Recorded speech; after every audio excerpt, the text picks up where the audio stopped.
Assalamualaikum warahmatullahi wabarakatuh. Halo sahabat sejuta kisah. Kembali lagi kami hadir menjumpai Anda. Tentunya seperti biasa akan menghadirkan kisah-kisah nyata misteri yang menarik. Dan untuk kesempatan kali ini kami akan berbagi sebuah kisah nyata misteri yang berjudul Kisah Nyata Dibantu Melahirkan Oleh Hantu di Bekas Rumah Sakit. Assalamualaikum warahmatullahi wabarakatuh. Halo sahabat cerita nyata Reborn. Kembali lagi kami hadir menjumpai Anda. Tentunya seperti biasa akan menyuguhkan kisah-kisah nyata menarik. Dan untuk kesempatan kali ini kami akan berbagi satu kisah nyata yang berjudul Kisah Nyata Meminta Harta Lewat Pesugihan. Kali ini kami akan mencoba mengangkat sebuah kisah nyata dari seseorang yang kita sebut saja Siti dan pernah melakukan langsung pesugihan.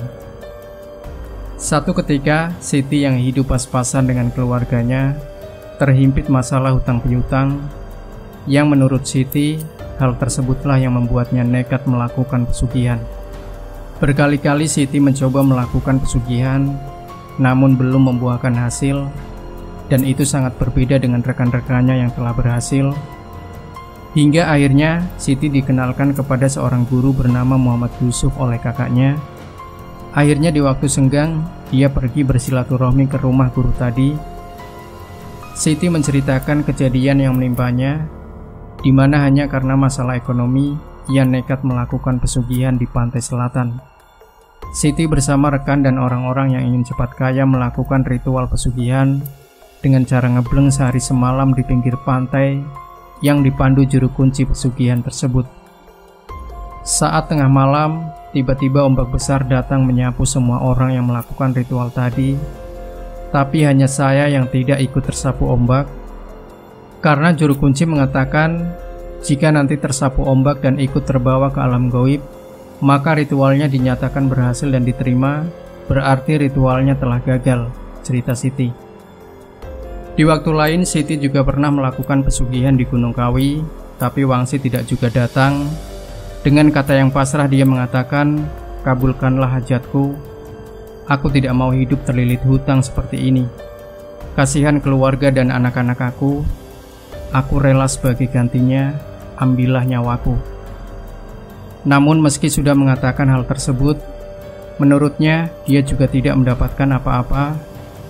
Hanya tangan kosong dan pertanyaan di dalam hati yang mengatakan mungkin saja Tuhan masih melindunginya dan menggagalkan segala usaha ritual pesugihan yang dilakukannya. Merasa iba, akhirnya sang guru kemudian memberikan secari kertas berisi amalan mendatangkan harta gaib dari kitab Sirul Jalil, karangan Syekh Hasan Asyadzili. Malamnya dia melakukan ritual persis seperti yang ada dalam catatan tadi. Di dalam kamarnya memakai penerangan lampu berwarna kuning sesuai syarat agar Hoda mau datang. Ritualnya dimulai sejak jam 8 malam hingga selesai jam 4 subuh. Setelah selesai semua ritualnya, kemudian datanglah seekor naga besar di hadapannya. "Apa yang kau inginkan sehingga engkau memanggilku?" tanya naga tersebut. "Aku ingin harta darimu," jawab Siti. "Baiklah, ambillah harta yang ada di dalam mulutku," ucap naga. Kemudian tanpa berpikir panjang, Siti langsung mengambilnya dengan tangan kanan, dan yang didapatkan berupa batu sebesar buah mangga tapi bulat. Dia sangat senang dan bersyukur atas apa yang diterimanya. Paginya Siti mendatangi kediaman sang guru untuk menceritakan apa yang dialaminya, lalu menunjukkan mustika yang didapatnya. Melihat hal tersebut, gurunya hanya tersenyum dan berpesan agar menjaganya serta tidak menjual mustika tersebut. Kemudian Siti diberikan secari kertas berisi amalan dari surat Al-Ikhlas, lengkap dengan kunci doa serta ritualnya. Gurunya berpesan jika berhasil, maka Siti akan mendapatkan uang kurang lebih 3 miliar. Akan tetapi terkadang dalam bentuk emas, dengan syarat sebelum mengamalkan harus isip terlebih dahulu kepadanya, agar sewaktu-waktu ada sesuatu bisa dibantu. Suatu hari Siti berpesan kepada suami dan anaknya agar tidak mengganggu saat mengamalkan surat tersebut. Siti memulai dengan berpuasa di dalam kamar.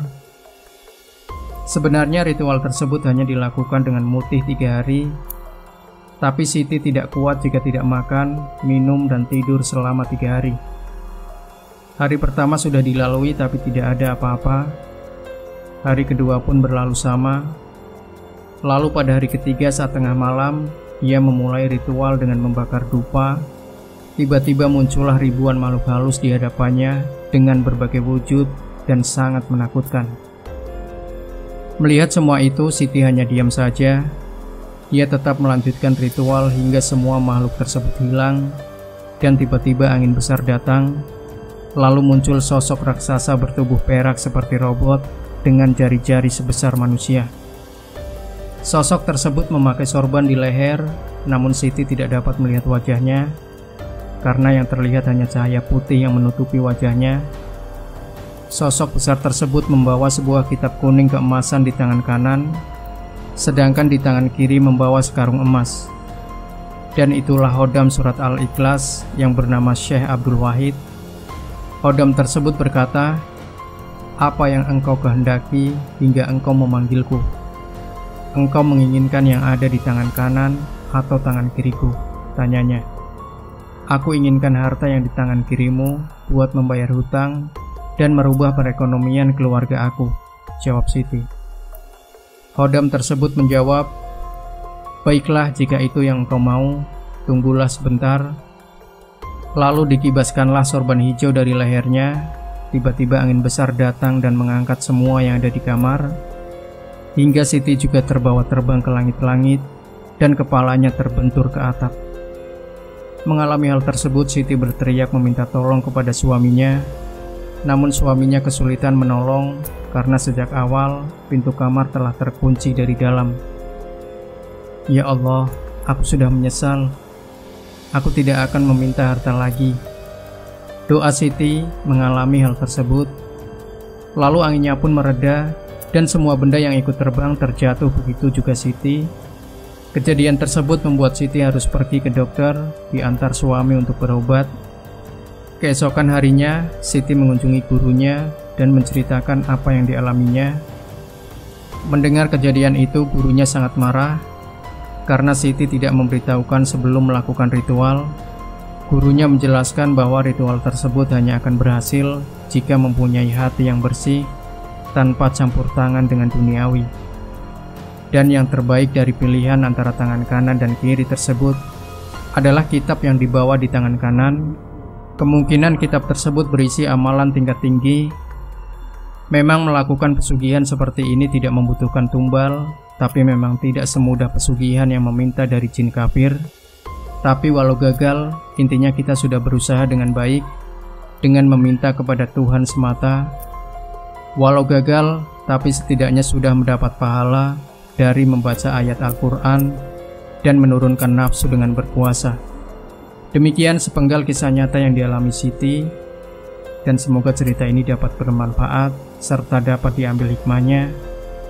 Jangan lupa berikan komentar Anda, like, share video ini, subscribe channel Sejuta Kisah, dan nantikan kembali kisah-kisah terbaru dari kami selanjutnya. Sampai jumpa. Wassalamualaikum warahmatullahi wabarakatuh.